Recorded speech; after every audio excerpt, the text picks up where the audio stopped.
Esta tarde yo quiero compartir con ustedes este tema que tiene por título Despierta, pueblo mío, el tiempo se acaba. El propósito de este tema es despertarnos de ese letargo espiritual en la que ha caído, lamentablemente, la iglesia. Es el propósito de este mensaje, de que si usted está dormido, por favor se despierte, porque como dice el título, el tiempo se acaba. No nos queda mucho tiempo. Para nadie es un secreto cómo las guerras y los rumores de guerra se desatan por todas partes, anunciando que el fin está cerca. En estos días el Medio Oriente es escenario de la guerra entre Israel y Hamás, haciendo que amenace estallar todo el polvorín que hay en esa zona si los demás países se involucran. Mientras que por el otro lado, en Europa, la guerra entre Rusia y Ucrania no da tregua. Más bien, el diablo está induciendo a otras naciones a que también hagan estallar su polvorín en cualquier momento. Pero ¿cuál es la lectura que nosotros como iglesia debemos hacer de estas guerras? ¿Deberíamos ver en ellas un presagio de algo más catastrófico que va a ocurrir? Sin duda que sí. El don de profecía dice: las potencias infernales están conmovidas por una profunda intensidad. El resultado es guerra y derramamiento de sangre. La atmósfera moral está envenenada por actos de una crueldad espantosa. El espíritu de lucha se extiende y abunda en todas partes. Pero noten ustedes que esto es porque las potencias infernales están conmovidas. En otras palabras, hermanos, el que está detrás de esta guerra es el mismo diablo. Dice: las calamidades en tierra y mar, la inestabilidad social, las amenazas de guerra, como portentosos presagios, anuncian la proximidad de acontecimientos de la mayor gravedad. Es decir, hermanos, lo que nosotros estamos mirando con las guerras solamente es una muestra de algo peor que tendremos que ver. Sigue diciendo el don de profecía: estamos viviendo en el tiempo del fin.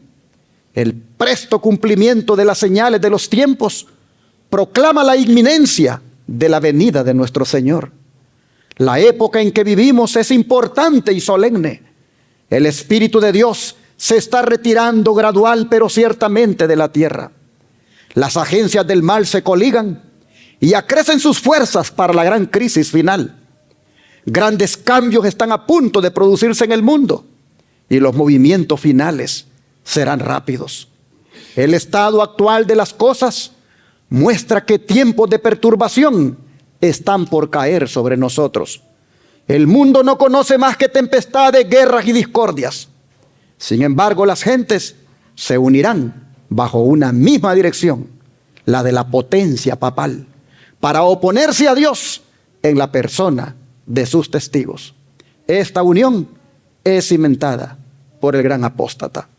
En otras palabras, lo que estamos mirando ahorita es preparando el escenario para que esa guerra se enfile finalmente en contra de nosotros como pueblo remanente.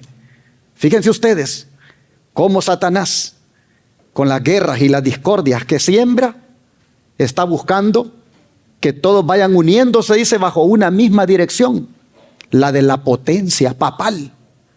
Por eso es que estas guerras no deben pasar desapercibidas por nosotros, porque finalmente son guerras creadas para favorecer los planes del papado. Por eso es que él no pierde oportunidad para ofrecerse como el mediador en todas las guerras, sin que estas que estamos mirando no sean la excepción. Por ejemplo, el secretario de Estado del Vaticano, El número 2 de esa institución, el cardenal Pietro Parolin, dijo lo siguiente: la liberación de los rehenes israelíes y la protección de las vidas de los inocentes en Gaza están en el centro del problema creado por el ataque de Hamás y la respuesta del ejército israelí. Están en el centro de las preocupaciones de todos nosotros, del Papa y de toda la comunidad internacional. La Santa Sede está dispuesta a cualquier mediación necesaria, como siempre. Noten ustedes la frase, como siempre, porque en todo conflicto, allí está el papado. En todo conflicto sale él como el que logra la paz. Me recuerdo cuando el comunista Raúl Castro, agradecido por la mediación del Papa para descongelar las relaciones entre Cuba y Washington, dijo que si el Papa seguía actuando así, volvería a hacerse católico, aun cuando era un comunista, aun cuando es un comunista. Pero volviendo a la guerra de Israel y Hamás, como la de Ucrania y Rusia, independientemente, hermanos, de quién esté detrás de esas guerras, la Biblia dice qué es lo que hay en el corazón de los contendientes. Leamos Santiago, capítulo 4, versículo 1 y 2. Santiago, capítulo 4, versículo 1 y 2. Dice la Escritura: ¿de dónde vienen las guerras y los pleitos entre vosotros? ¿No es de vuestras pasiones las cuales combaten en vuestros miembros? Codiciáis y no tenéis, matáis y ardéis de envidia y no podéis alcanzar. Combatís y lucháis, pero no tenéis lo que deseáis, porque no pedís. Hermanos y hermanas, la codicia, dice Santiago, es la raíz de las guerras. ¿Pero qué es la codicia? Es el deseo de poseer alguna cosa a la que no se tiene derecho. La codicia es la raíz de todos los pecados. Como ya sabemos, fue mediante la codicia que entró el mal en el universo, pues el querubín Lucifer pecó al codiciar el ser igual a Dios.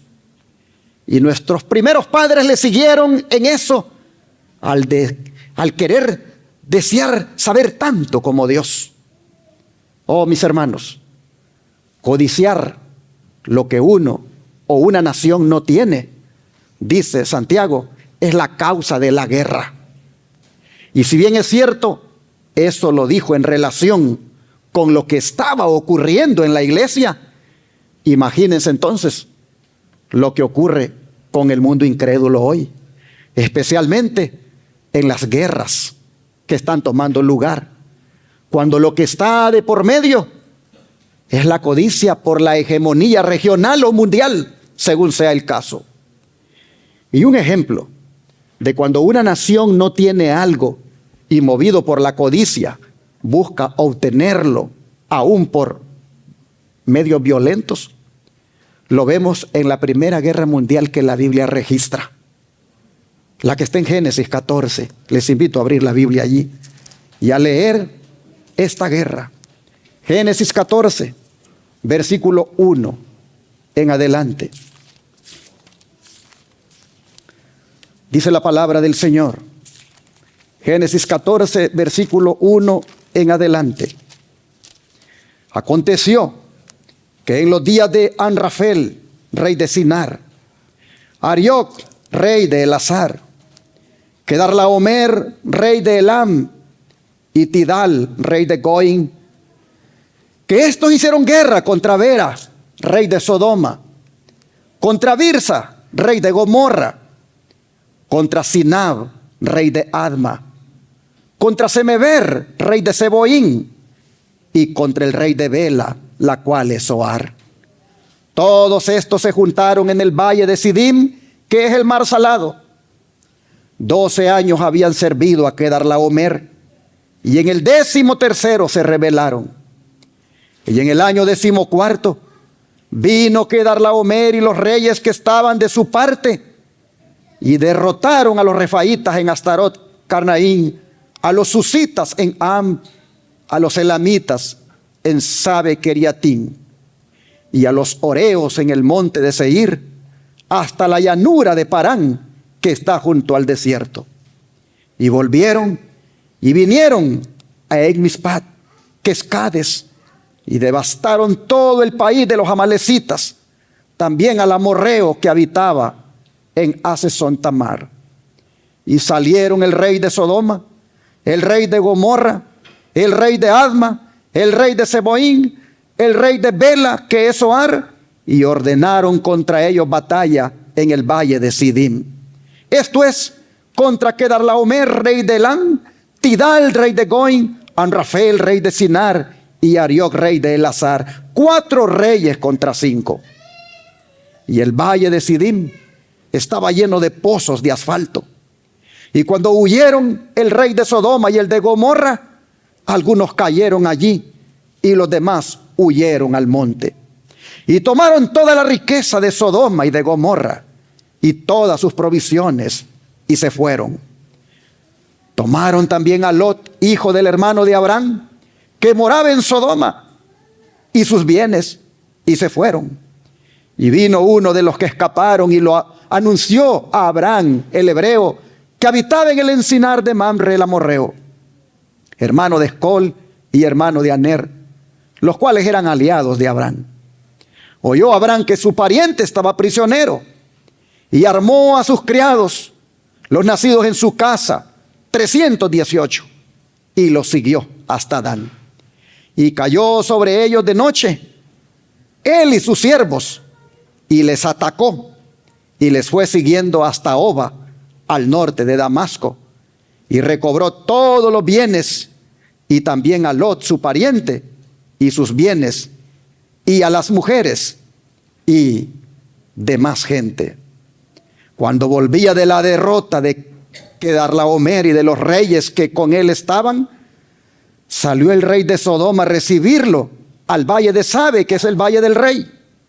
Entonces Melquisedec, rey de Salem y sacerdote del Dios Altísimo, sacó pan y vino y le bendijo diciendo: bendito sea Abraham el Dios Altísimo, creador de los cielos y de la tierra, y bendito sea el Dios Altísimo que entregó tus enemigos en tu mano. Y le dio a Abraham los diezmos de todo. Entonces el rey de Sodoma dijo a Abraham: dame las personas y toma para ti los bienes. Y respondió Abraham al rey de Sodoma: he alzado mi mano a Jehová Dios Altísimo, creador de los cielos y de la tierra, que desde un hilo hasta una correa de calzado, nada tomaré de todo lo que es tuyo, para que no digas: yo enriquecí a Abraham, excepto solamente lo que comieron los jóvenes y la parte de los varones que fueron conmigo, Aner, Escol y Mamre, los cuales tomarán su parte. Hermanos, qué hermoso final el que tuvo esta guerra, porque Cristo apareció al final de la guerra hablándole a Abraham en el simbólico rey Melquisedec. Allí estaba Cristo bendiciendo a Abraham. Así lo dice el don de profecía. Fue Cristo el que habló mediante Melquisedec, el sacerdote del Dios Altísimo. Melquisedec no era Cristo, sino la voz de Dios en el mundo, el representante del Padre. Pero Cristo habló mediante Melquisedec. Así lo dice el manuscrito Mensajes Selectos, tomo 1, página 479.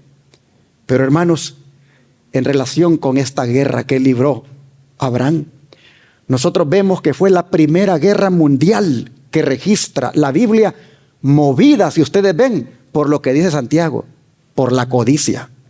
Una coalición de 4 naciones en el norte, lideradas por el codicioso Quedarlaomer, rey de Elam, vienen y le hacen la guerra a las naciones del sur, invadiéndolas. Oh, hermanos, ¿todo por qué? Por los impuestos. ¿Qué codiciaban? Los impuestos que ya no recibirían por la riqueza producida de esos lugares. ¿Eran ellos acaso dueños de aquella región para que impusieran dichos impuestos? Claro que no. Eso era un nada más deseo exacerbado de tener la hegemonía económica de la región. Pero esta guerra tiene otros elementos que vale la pena destacar. Número 1, el plan de Satanás por estropear el plan de Dios. Porque, hermanos, tarde o temprano, esas naciones también la emprenderían contra la naciente nación que estaba brotando de los lomos de Abraham. Y ustedes saben, de ahí vendría el cumplimiento de la promesa. Satanás tenía planes de estropear el plan de Dios, y con el poder de controlar por parte de Quedarlaomer y de los otros reyes, buscaba también controlar a la nación que iba a surgir de Abraham. Por otra parte, esa guerra fue una prueba de fe para Abraham, aparte de que también fue una advertencia para Lot. Pues Lot, ya sabemos por qué fue llevado como prisionero, por haber sido insensato en escoger vivir en la ciudad cuando podría haber vivido mejor fuera de ella. Aparte de esto, esta guerra fue una oportunidad también para Abraham en cuanto a revelar el carácter de Dios. Pues nosotros lo vemos que no es un hombre codicioso, no es un hombre aprovechado, no es un hombre que dice, yo gané la guerra y por lo tanto sí, merezco el botín, sino que él reconoce que la guerra la ha ganado Dios. Oh, mis hermanos, y viendo la maldad que produce la codicia, ¿cómo somos exhortados por el don de profecía a evitarla? Pues vean lo que dice esta cita. Debe ser desarraigado todo lo que Satanás planta en el corazón. La envidia, los celos, las malas sospechas, la maledicencia, la impaciencia, el prejuicio, el egoísmo, la codicia y la vanidad. Si se permite que permanezcan estos malos rasgos en el alma, darán frutos que contaminarán a muchos. Oh, cuántos cultivan las plantas venenosas que matan los frutos preciosos del amor y contaminan el alma. Hogar Cristiano, página 174. Hermanos y hermanas, yo no sé si usted tiene alguna de esas plantas venenosas. No sé si usted padece de la envidia, los celos, las malas sospechas, la maledicencia, la impaciencia, el prejuicio, el egoísmo, la codicia y la vanidad. Pero si hay alguna de esas plantas arraigada en su corazón, usted necesita urgentemente que le sea desarraigada por el poder del Espíritu Santo. Dele oportunidad al Espíritu Santo de obrar en su vida. Ríndale su vida al Señor y que le desarraigue el celo, que le desarraigue la envidia, que le desarraigue las sospechas, la impaciencia, el prejuicio, el egoísmo, la codicia y la vanidad. Pero, retomando el lema de nuestra conferencia para este fin de semana, ¿deberían las guerras que se desatan conducirnos a un despertar espiritual, hermanos? Es decir, deberíamos, por lo que vemos, ya de verdad entrarle a una entrega genuina, completa a nuestro Dios. Claro que sí. Vean lo que Jesús dijo en este contexto. Mateo 24, versículo 6. Mateo 24, versículo 6. Dijo el Señor: y oiréis de guerras y rumores de guerras. Mirad que no os turbéis, porque es necesario que todo esto acontezca, pero aún no es el fin. Lo que está diciendo, hermanos, es que así como las guerras y los rumores de guerra en los tiempos apostólicos presagiaban el fin de la nación judía, así también las luchas y las guerras internacionales de hoy presagian el fin del mundo. Y la actitud de nosotros debe ser la de estar alertas, es decir, despiertos, porque son señales que Cristo viene pronto por nosotros. Así lo dice el versículo 42 de aquí mismo de Mateo 24. Velad pues, porque no sabéis a qué hora ha de venir vuestro Señor. Hermanos y hermanas, pero me gusta más cómo lo dice el libro de Marcos. Marcos 13, versículo 33. Marcos 13, 33 al 37.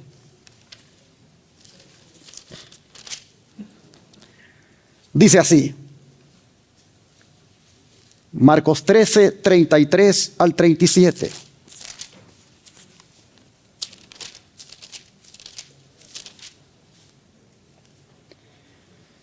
Mirad, velad y orad, porque no sabéis cuándo será el tiempo. Es como el hombre que yéndose lejos dejó su casa y dio autoridad a sus siervos y a cada uno su obra. Y al portero mandó que velase. Velad pues, porque no sabéis cuándo vendrá el Señor de la casa, si al anochecer o a la medianoche, o al canto del gallo, o a la mañana, para que cuando venga de repente no os halle durmiendo.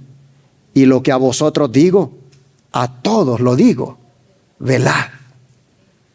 Así Jesús, hermanos, con el símil del portero, nos exhorta a estar despiertos. Los porteros del templo, ellos tenían por costumbre estar de guardia toda la noche y tenían la obligación de velar y estar alerta.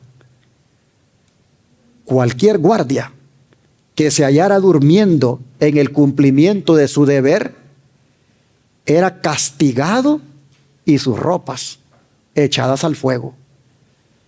Es conmovedor, hermanos, notar que cuando venga el Señor de la casa, tarde o temprano, dice que el cristiano debe estar despierto, porque será durante la noche cuando es más difícil velar y estar alerta. Por eso sería bueno también hacer vigilias, para que también allí pasemos una noche con el Señor, orando, buscando esa presencia divina. Oh, hermanos, este es el tiempo de no desvelarnos viendo películas en Netflix, sino desvelarnos leyendo la palabra de Dios, buscando la presencia del Señor. Lo que Jesús dijo a los discípulos, se lo dijo a todos. A todos les digo, dice, velad. Pero ¿cómo se vela, hermanos? ¿Cómo se vela? Aquí mismo en Marcos capítulo 14, versículos 37 al 40, nos dice cómo. Marcos 14, versículo 37 al 40. Vino luego y los halló durmiendo. Y dijo a Pedro: Simón, ¿duermes? ¿No has podido velar una hora? Velad y orad, para que no entréis en tentación. El espíritu a la verdad está dispuesto, pero la carne es débil. Otra vez fue y oró, y diciendo las mismas palabras. Pero al volver, otra vez los halló durmiendo, porque los ojos de ellos estaban cargados de sueño y no sabían qué responderle. Hermanos y hermanas, Jesús advirtió a Pedro en contra de estar durmiendo en aquella hora crucial. ¿Y nosotros?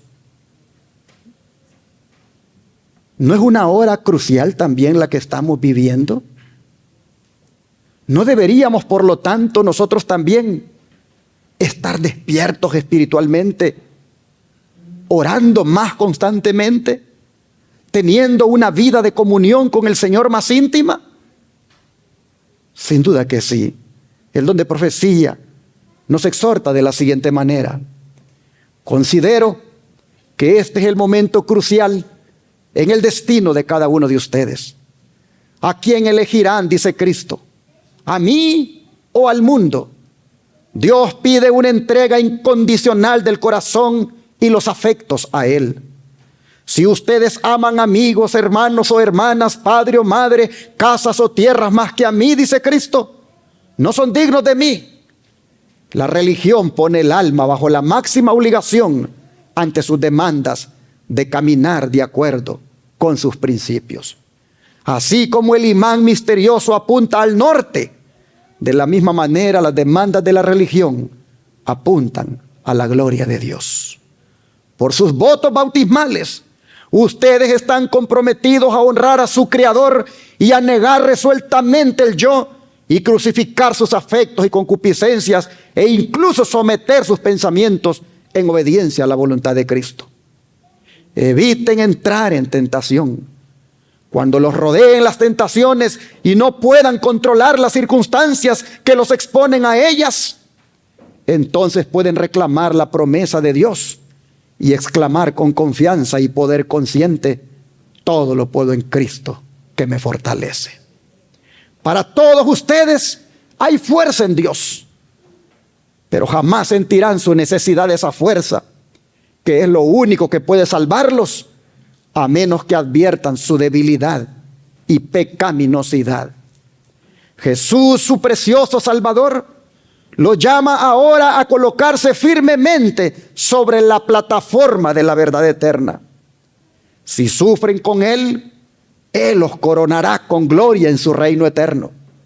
Si están dispuestos a sacrificarlo todo por Él, entonces Él será su Salvador.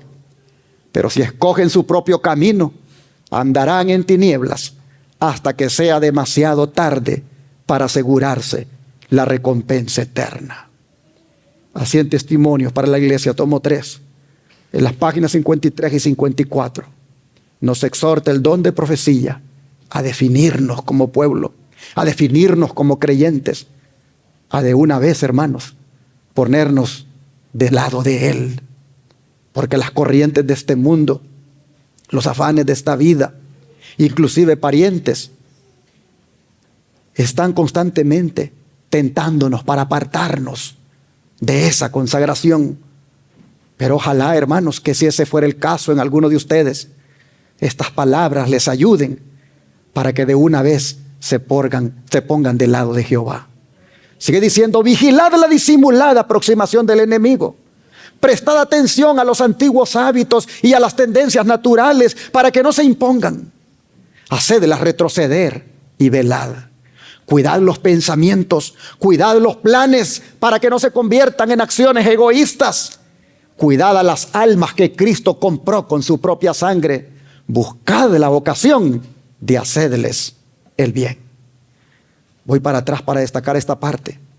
Cuidad los pensamientos. Hermanos, no hay manera de cuidar los pensamientos que entregándole nuestra mente al Señor. Por eso Él dice: dame, hijo mío, ¿qué cosa? Tu corazón. En referencia a la mente. ¿Por qué nos pide el corazón, hermanos?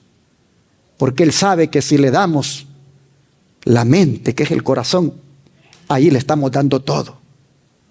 Hemos sido instruidos por el don de profecía, en el sentido de que el cerebro es la capital del cuerpo y que allí Dios se comunica con nosotros, pero también allí el enemigo busca invadirnos con sus tentaciones y malos pensamientos.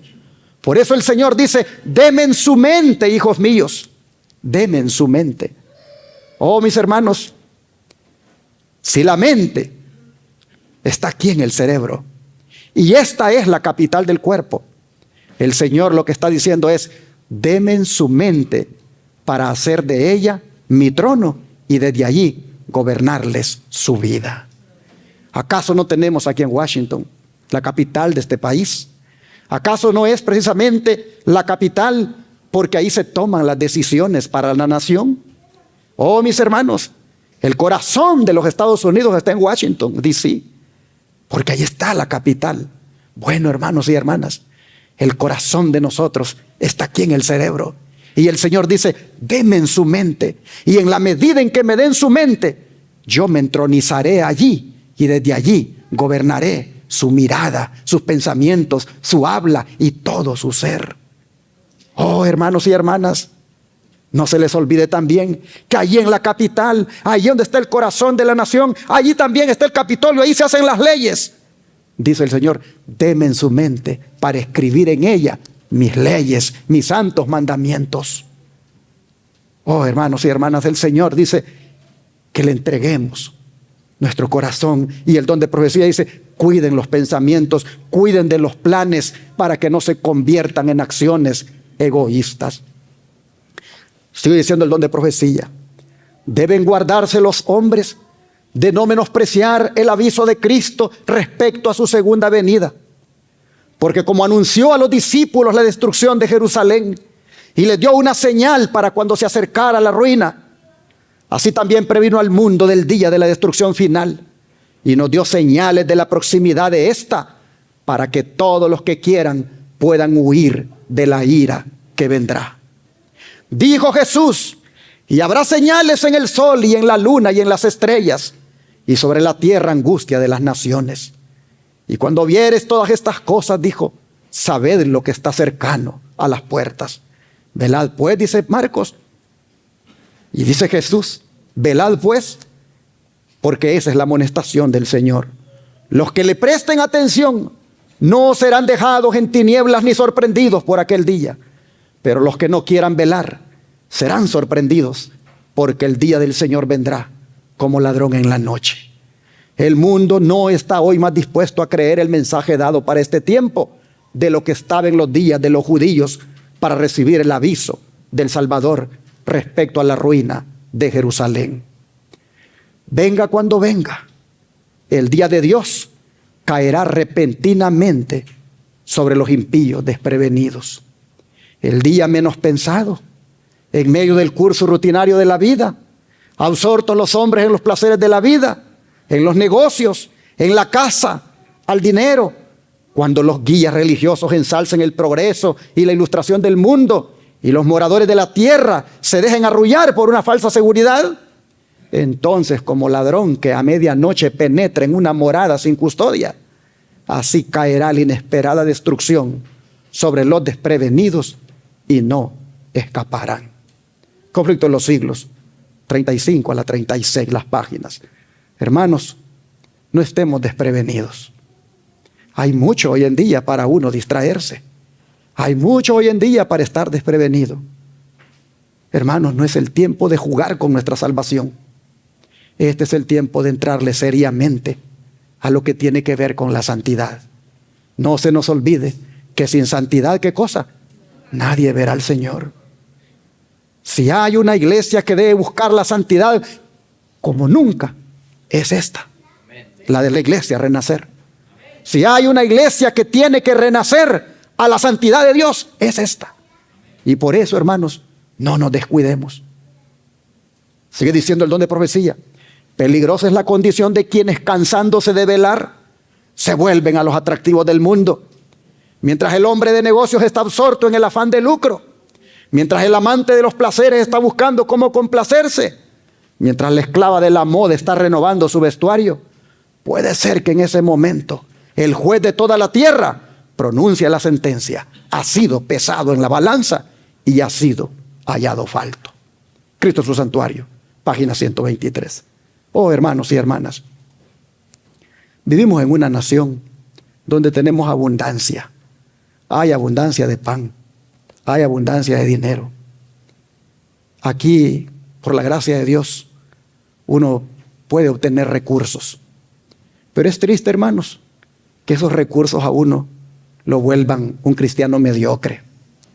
Esos recursos en abundancia, los carros que tal vez no se tenían en nuestros países. Es triste, hermanos, que esas cosas nos vuelvan indiferentes. Tratemos nosotros de estar aquí, pero que nuestro corazón esté en el cielo. Tratemos, hermanos, que no nos atrape el ambiente de esta nación. No se nos olvide que somos peregrinos y advenedizos aquí en la tierra, que nuestra ciudadanía está en el cielo. Y hacia allá es donde debemos buscar llegar.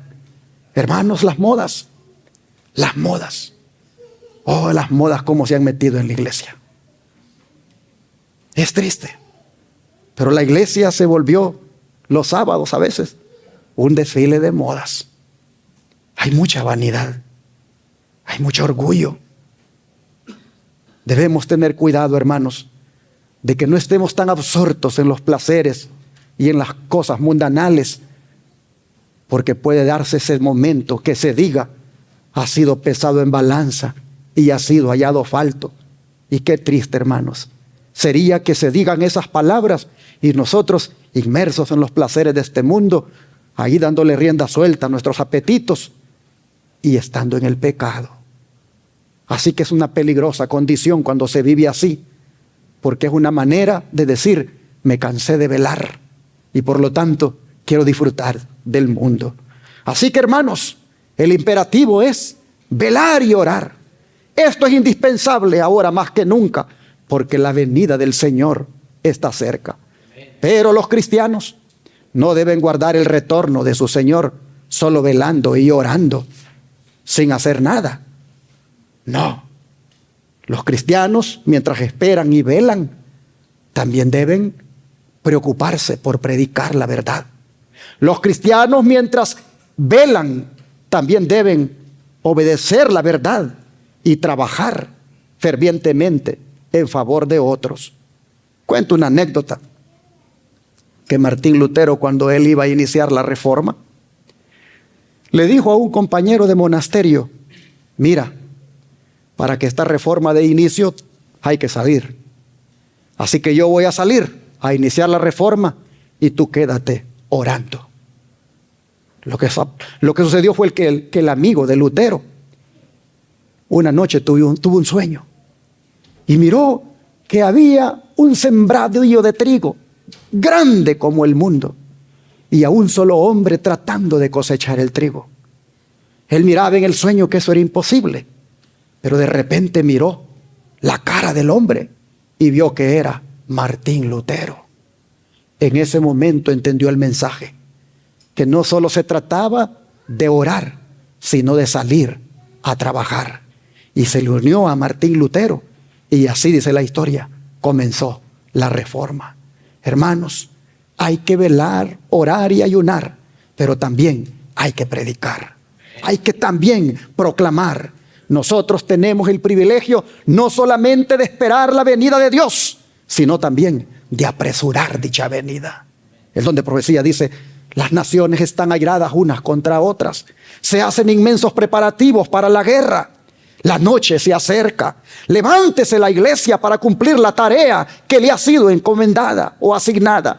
Todo creyente, cualquiera que sea el grado de su instrucción, puede llevar el mensaje. ¿Cuántos de los creyentes pueden llevar el mensaje? Todo creyente, cualquiera que sea el grado de su instrucción. Puede ser pastor, puede ser anciano, puede ser diácono, puede ser diaconisa, puede ser un hermano que no tenga una responsabilidad, puede ser un hermano que inclusive recién llegó a la iglesia, pero todos hermanos, podemos llevar este mensaje. Dice: la eternidad se extiende ante nosotros, el telón está por levantarse. ¿Qué estamos pensando al aferrarnos egoístamente a nuestra comodidad, mientras que en derredor nuestro hay almas que perecen? ¿Están nuestros corazones completamente endurecidos?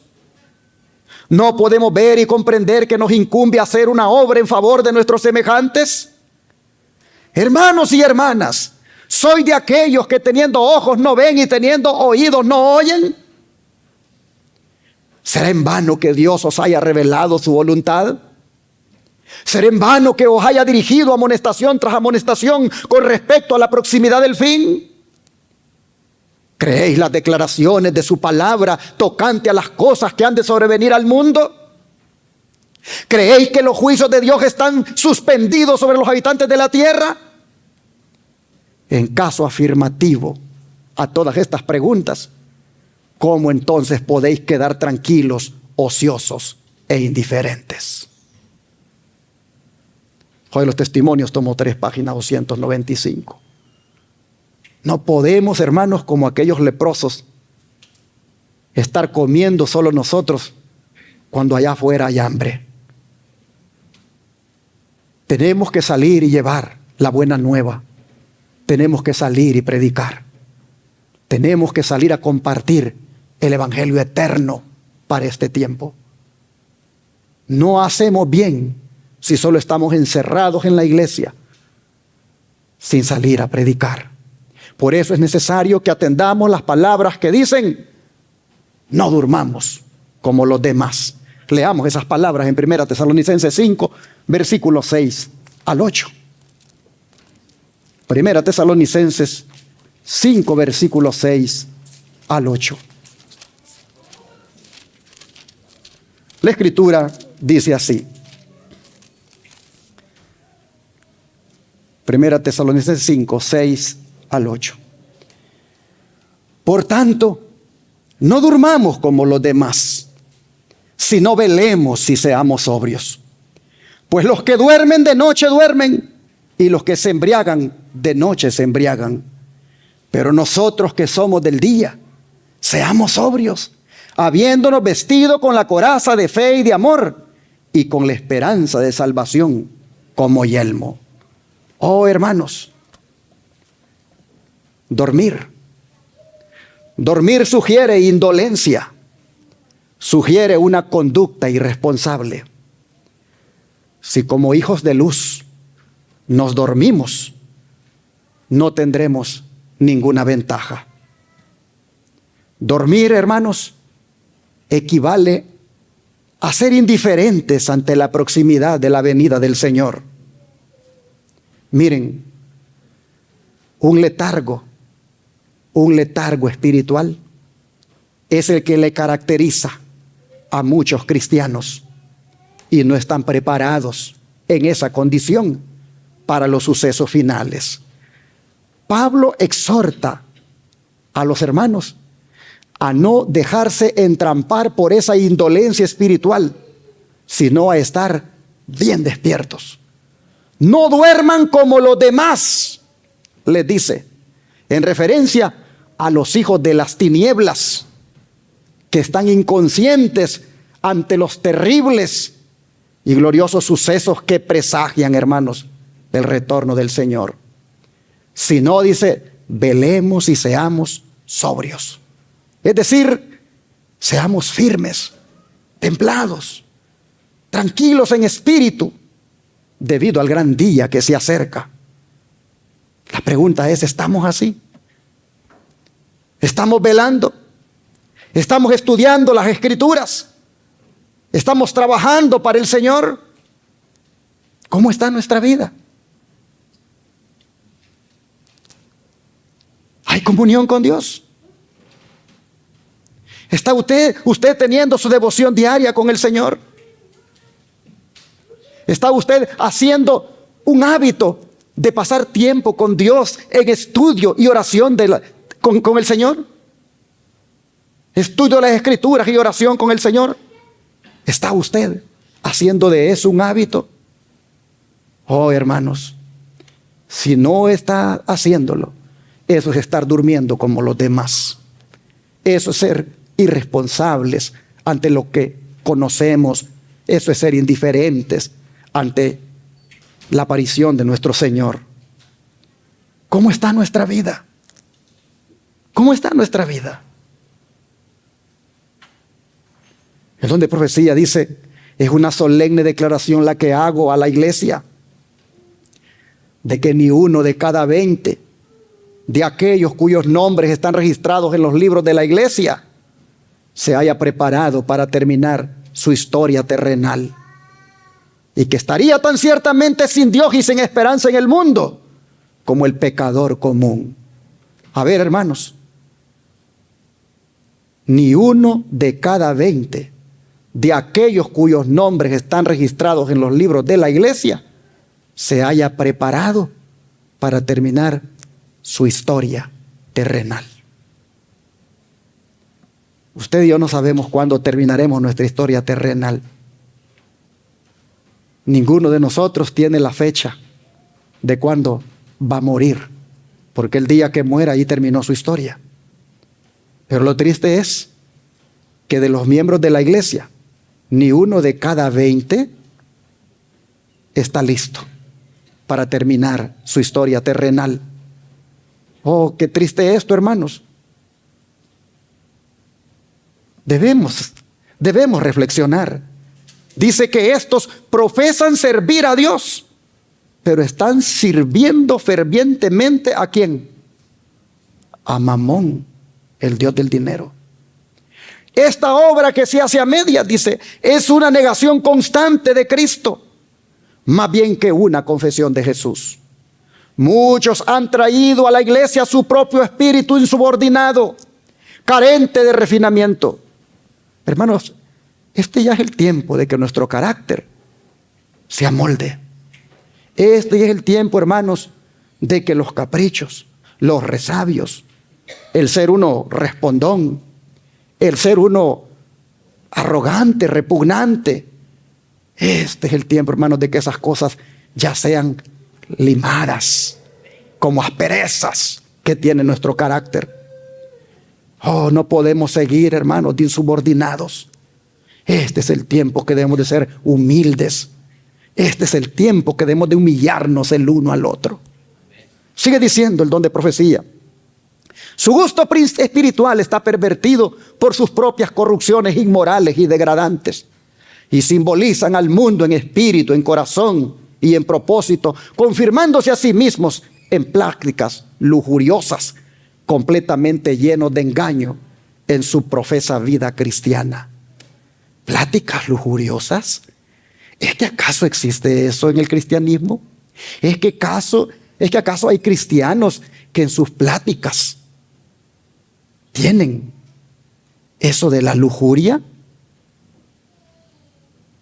Miren, hermanos, el Señor nos está diciendo que ya debe haber una reforma en la manera de ser de nosotros, en la manera de hablar, en la manera de ser.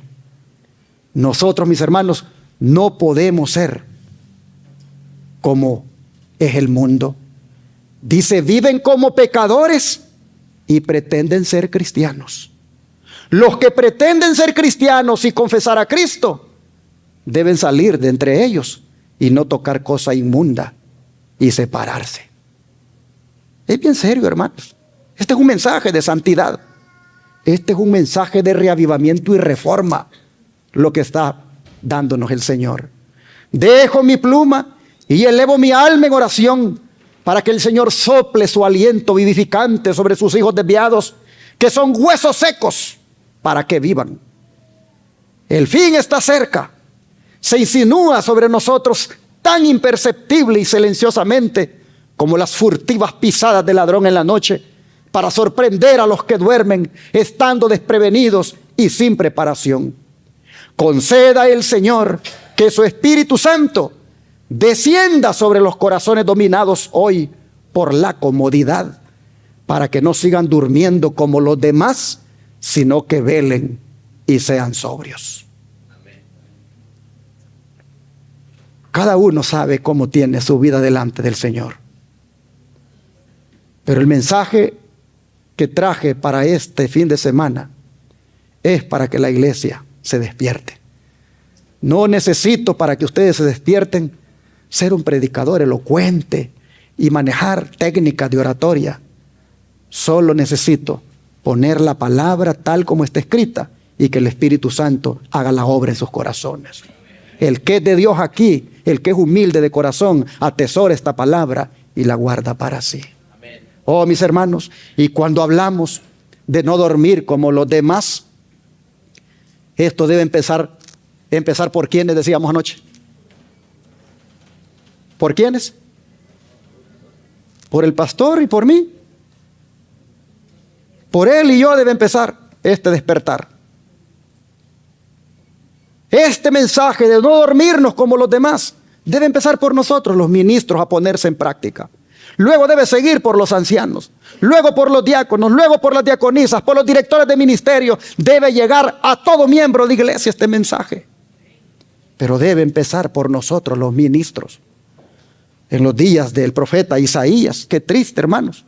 ¿Cómo estaba el liderazgo? ¿Cómo estaban los ministros? Vamos a leer ese pasaje de Isaías 56, 10 al 11. Es una palabra dura que yo pudiera decir, no la leas porque ahí podías estar tú incluido. Pero debo leerla porque me sirve, hermanos, para advertencia. Isaías 56, versículos 10 y 11. Dice así.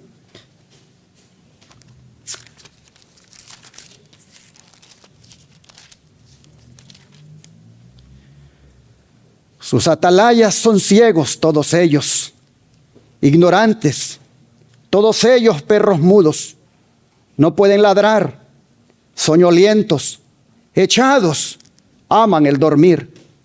Y esos perros comilones son insaciables, y los pastores mismos no saben entender. Todos ellos siguen sus propios caminos, cada uno busca su propio provecho, cada uno por su lado. Oh, hermanos, qué mensaje más fuerte para los que tenemos la responsabilidad de ser ministros del pueblo. Como decía anoche, qué lamentable es que yo como ministro no tenga ni siquiera la inteligencia de un perro guardián que advierte del peligro. ¿Por qué? Porque estoy dormido. Así que este es un mensaje, hermanos, donde el liderazgo de la iglesia debe entender que hay que entrarle ya a un despertar religioso. Hay que entrarle ya, hermanos, a un despertar espiritual. Miren cómo se refiere Dios a algunos líderes, tanto políticos de Israel como de la iglesia. Se refiere a ellos como indolentes, perezosos, que aman el dormir, y esa actitud los descalifica como centinelas, pues tienen los ojos cerrados cuando los deberían tener abiertos. Como dije, ni siquiera pueden ser perros guardianes porque no ladran, es decir, no advierten de los peligros que se avecinan.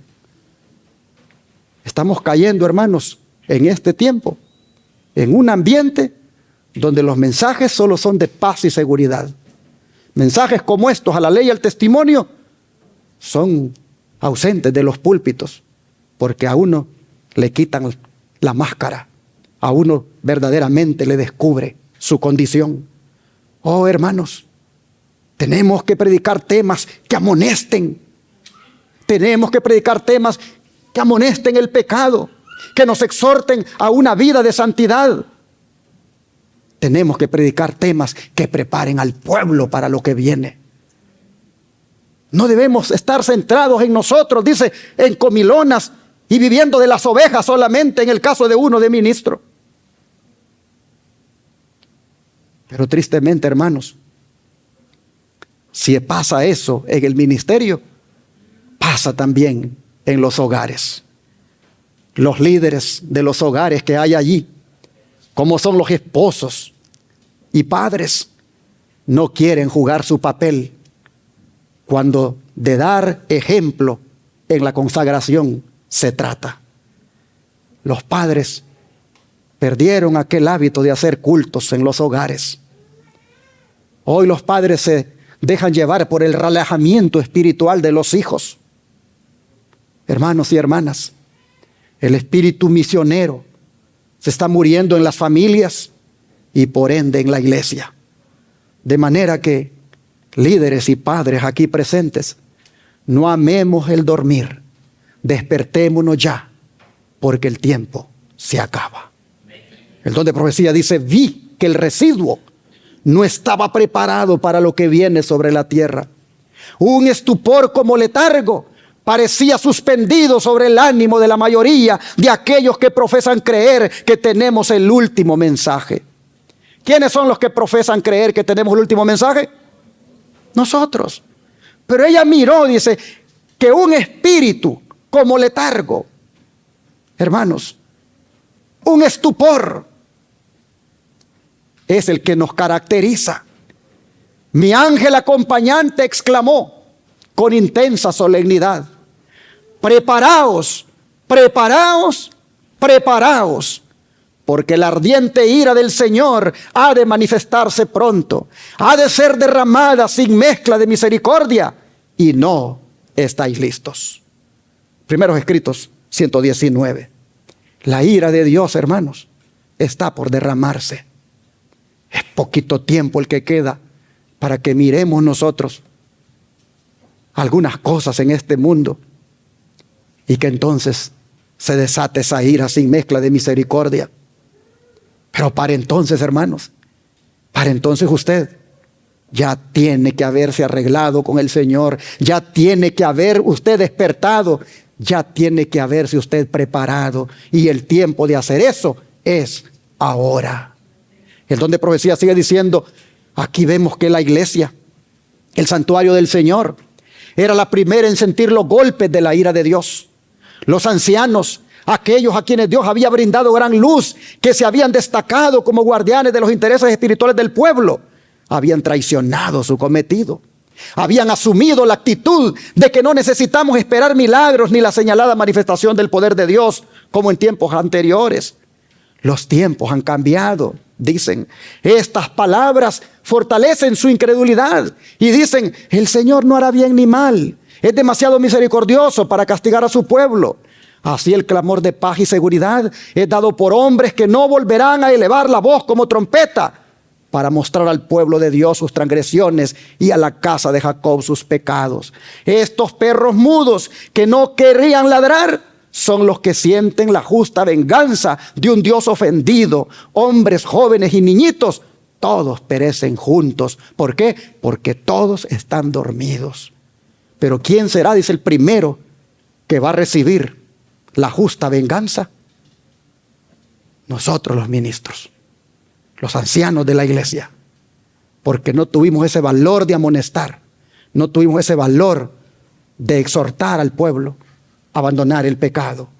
Así que dice, despiértense los que se han vuelto soñolientos e indiferentes. Somos llamados a ser santos y debemos aplicarnos cuidadosamente a no dar la impresión de que no tiene importancia el que conservemos o no las características peculiares de nuestra fe. Hermanos, el mensaje que debemos predicar es el mensaje de los tres ángeles. Es la verdad presente para este tiempo. Mensajes ecuménicos donde todo el mundo está predicando. Hermanos, ya bastante sabemos. Necesitamos las verdades distintivas. Necesitamos esas verdades distintivas adventistas que nos hacen un pueblo peculiar. Y así, este día, el Señor nos exhorta a que despertemos, porque el tiempo se acaba. La pregunta es, ¿cuántos lo van a hacer? ¿Cuántos van a despertar? Es más, ¿cuántos lo quieren hacer? Este es el tiempo de hacerlo. Pablo dice que es ya hora de despertarnos del sueño, que la noche está avanzada y que el día está por llegar. Leamos esas palabras para ir terminando esta reflexión. Romanos capítulo 13, versículos 11 al 14. Romanos capítulo 13, versículos 11 al 14. Dice, y esto, conociendo el tiempo, que es ya hora de levantarnos del sueño, porque ahora está más cerca de nosotros nuestra salvación que cuando creímos. La noche está avanzada y se acerca el día. Desechemos pues las obras de las tinieblas y vistámonos las armas de la luz. Andemos como de día, honestamente, no en glotonerías y borracheras, no en lujurias y lascivias, no en contiendas y envidia, sino vestíos del Señor Jesucristo y no proveáis para los deseos de la carne. Lo que Pablo, hermanos, está diciendo es que estamos en los umbrales de la eternidad y nosotros lo sabemos, pero nos portamos como que no lo sabemos. Todavía, hermanos, andamos en envidias. Todavía andamos en contiendas y también en desenfrenos. Andamos todavía satisfaciendo deseos carnales. Por eso nos exhorta a desvestirnos de esas cosas y vestirnos del Señor Jesucristo. Permítanme cerrar este mensaje con otras palabras más que están aquí en Efesios, capítulo 5, versículo 14. Efesios 5, versículo 14. Dice el apóstol Pablo: por lo cual dice, despiértate tú que duermes, y levántate de los muertos, y te alumbrará ¿quién? Cristo. Mis hermanos, Cristo nos quiere despertar del sueño de la muerte espiritual. Al alma que se vuelve a Cristo, se le asegura que va a recibir los rayos sanadores de luz que provienen del sol de justicia. El llamamiento es, hermanos, para que los que no se han arrepentido se levanten de su letargo y den oportunidad para que Cristo lleve a cabo en sus vidas su obra salvadora. ¿Hay alguien aquí que quiera que Cristo le despierte en esta tarde? Dios les bendiga y que así nos encuentre el Señor despiertos desde ahora, antes que el tiempo se acabe. Quiero orar por ustedes en esta hora. Vamos a arrodillarnos.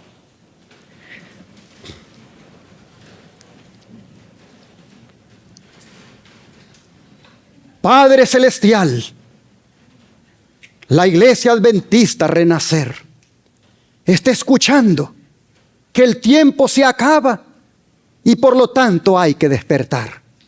Oh Señor, las señales nos dicen cuán cerca está tu venida. Lo vemos en derredor, Señor.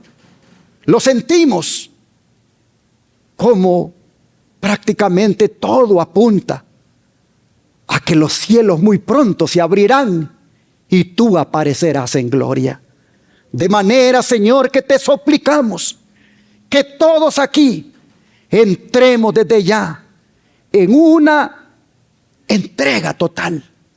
Que todos aquí encaremos con seriedad nuestro despertar espiritual.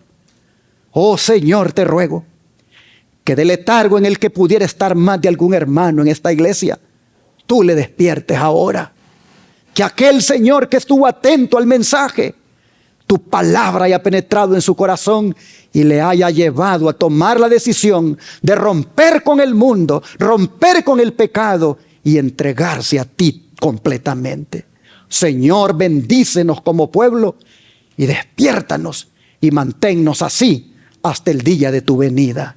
Te lo pedimos en el nombre de Jesús. Amén.